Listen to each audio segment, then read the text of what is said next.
Welcome to Newswatch 12 at 6. I'm Nate Myhock. The war in Ukraine is nearly 5,000 miles away, but the impacts can be felt here as well. Nearly everyone is paying the price at the pump, quite literally. And as gas prices continue to rise, our Eli Karp learned about why they are so high, but it's not all due to the fighting. So Eli, why do gas prices look so different from just a year ago? Yeah, Nate, they look different than even just a month ago. The story starts with the pandemic, and it continues with Russia, which supplies 10% of the world's oil.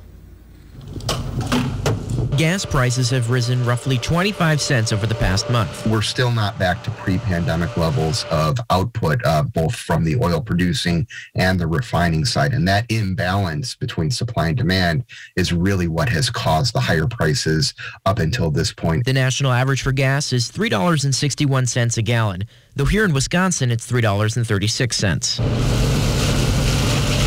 Russia's war on Ukraine has raised concern about global oil prices should Russia threaten to cut its output and squeeze supply. Certainly the conflict in Ukraine has the potential to exacerbate that even more. Rhinelander native and Wausau resident Sherry Winnie says raising gas prices aren't a major concern for her. But she knows that's different for other people who think getting involved across the ocean isn't worth the higher prices. I think most people say, why do we care?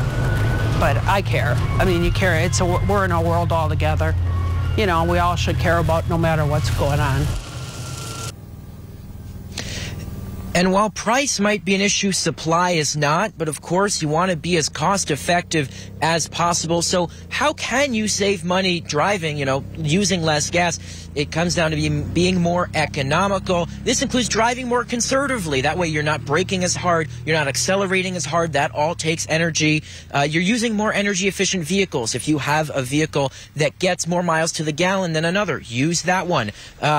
It's really keeping a little bit of a lower speed on interstates. Really, once you get above 60 miles an hour, that's when your car becomes less efficient. So just being careful about more things like that and not trying to don't let perfect be the enemy of good. Don't burn a ton of fuel searching for cheaper gas when that really doesn't help at all. Use an app like Gas Buddy or AAA as an app instead. So there are ways to cut down on spending on gas. In Rhinelander, Eli Karp, Newswatch 12.